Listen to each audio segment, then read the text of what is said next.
पहले आप ये वीडियो देखिए। कृपया आप गुरुकुल में रख लीजिए ना। कैसे नहीं कह रहे, सच्ची कोई परिस्थिति है, घर में हम नहीं रह सकते। का बेटा बता रहा था कि आप उसे पूजा पाठ भी नहीं करने देते हो। पूरी सारा दिन पूजा पाठ करता रहता है। सुबह मंदिर चला जाता है, वहाँ सारा दिन रहता है। शाम को चला जाता है, 4 घंटे वहाँ रहता है। मैं कहा जितना उतना ही कर लो। ये सारा दिन करता रहता है, सारा दिन। भगवान को भी गालियां देते हैं ये। कौन? ये दोनों। कौन है ये दोनों?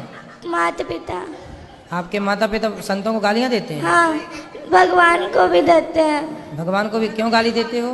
संतों को कहते, प्रेमानंद जी महाराज को इतनी गालियां देते हैं कि ये कहाँ से आ गया पागल, इस तरह गंदी गंदी गालियां देते हैं। गुरुजी प्लीज रख लीजिए ना दास। नहीं, हम रख लेंगे। क्यों गाली देते हो संतों को? मैं तो नहीं देता गुरुजी, ऐसे ही बोली जा रहा है। ये माँ तो मना कर रही है आपकी। पढ़ाई छोड़ देने जो इसको बोलते हैं भाई हैं? ये पढ़ाई छोड़ दी है ना, जब इसको बोलते हैं हम भाई बेटा पढ़ाई क्यों छोड़ी तू। हाँ, तो पढ़ाई आपने क्यों छोड़ी, अब ये बताओ। मैंने इसको ऐसे बोला था बेटा तू 10वीं कर ले, जब मर्जी तू जय वृंदावन में जाके तुम्हारा एडमिशन करवा लेना। ठीक है, बस ये बात कही थी इसको। ये ना 6वीं क्लास पूरी भी नहीं की है अभी भी, और इसने छोड़ दी पढ़ाई। बात कराओ। पूछो इसको। भक्ति करना बहुत अच्छी बात है, लेकिन अपना कर्म भी तो जरूरी है ना बेटा। पढ़ाई लिखाई भी जरूरी है।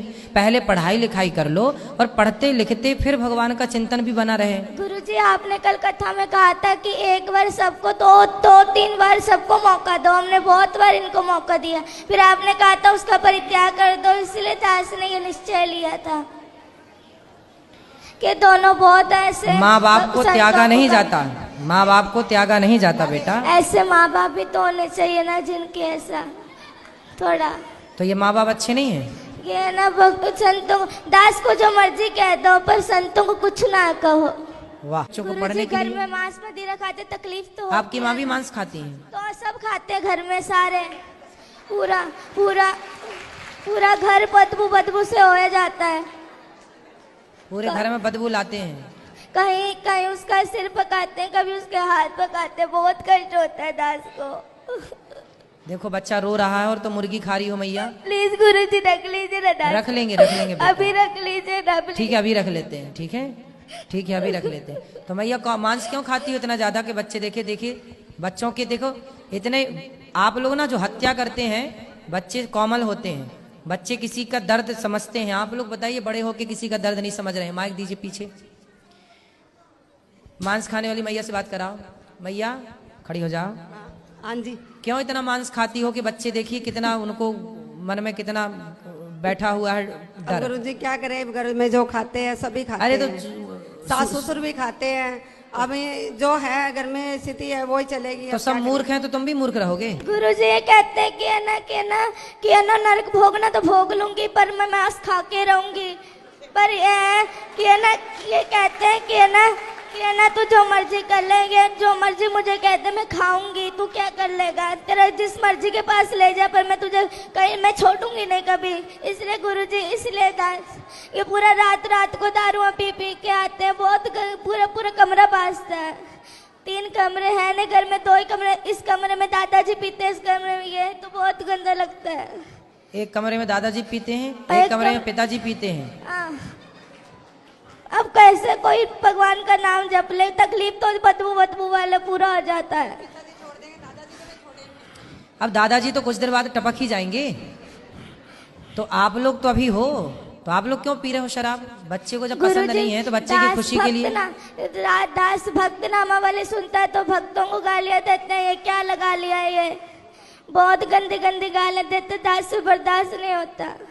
जैसे हम अपना आप लोग यदि ठीक हो जाओ तो दादा दादी की तो छोड़ दो, हम अपना अपमान सह लेंगे, पर हमारे बच्चे देखिए माँ बाप बच्चों की खुशी के लिए क्या नहीं करते। और आपका बच्चा कितना अच्छा है कि आप लोगों को शराब मांस से दूर रखने की कोशिश कर रहा है। देखिए बच्चा अपने माँ बाप से स्ट्रगल कर लड़ रहा है कि छोड़ दो हर बुरी चीज को। और आप लोग आपके घर में कोई संत का जन्म हुआ, वो संत भाव में है, और आप लोग समझ नहीं रहे। पता नहीं कौन से राक्षस हैं आप लोग। गुरुजी वो जो इन्होंने, मैंने सुना हमेशा कहते पिताजी छोड़ दो ये पाप है, तो कहते तू मुझे आदेश देने वाला कौन है? तो मैं तुझे आदेश दूंगा, तू थोड़ी दे सकता है मुझे आदेश। मतलब बाप हो तो बेटा सही भी बताएगा तो आप उसे गलत सिद्ध कर दोगे। अरे भाई बाप हो पर हो तो गलत ना। बाप हो पर बाप होकर भी तुम्हारी जितनी बुद्धि उसके पास है उतनी तुम्हारे बाप के पास नहीं है बुद्धि। तुम्हारा बाप भी अनपढ़ मूर्ख 1 नंबर का जो शराब पीता है। गुरुजी सारे घर में बड़े पिताजी नीचे से लट्टू होकर के गिर गिर के नालियों में पड़ पड़ के आते हैं, बहुत गंदा लगता था इसको। सही है। रातों रात लड़ाई। तुम्हारे वंश में कोई बहुत बड़ा पुण्य था किसी का कि ऐसा भक्त का जन्म हो गया, वरना तुम सबको यही बचाएगा नर्क जाने से, वरना तुम सीधे नर्क की टिकट। गुरुजी घर में बहुत गंदी गंदी गालियां निकालते हैं ये सारे, लड़ाई अपने भाइयों से लड़ाई करी हुई है, सबसे लड़ाई करते हैं ये, और बहुत गंदी गंदी गालियां निकालते हैं ये। आप इनसे कहते गालियां मत निकाला करो किसी को, और जब वो वाली नहीं, वो गंदी गालियां होती है वो निकालते हैं ये। क्यों गंदी गालियां बोलते हो? बच्चे सुनते हैं, अच्छा प्रभाव पड़ेगा? नहीं बोलता गुरुजी। अच्छे शब्दों का बेटा बच्चों के साथ ना मर्यादित रहना चाहिए। जो आप कर रहे हैं उसका बहुत बड़ा प्रभाव बच्चों पर पड़ता है, अच्छा और बुरा दोनों। इसलिए थोड़ा माँ बाप को ना जिम्मेदारी से रहना चाहिए। और शराब छोड़ देने से क्या आफत आ रही है आपको? मांस छोड़ने से क्या भूखन मर जाएंगे आप? हम तो नहीं खाते मांस, वो भी नहीं खाता बच्चा आपके घर में, खाता है मांस? लहसुन प्याज भी नहीं खाता ये तो। फिर जब वो आपके घर में रह के जिंदा हो सकता है, रह सकता है, तो आप लोग कौन से मर जाएंगे नहीं खाएंगे मांस? तो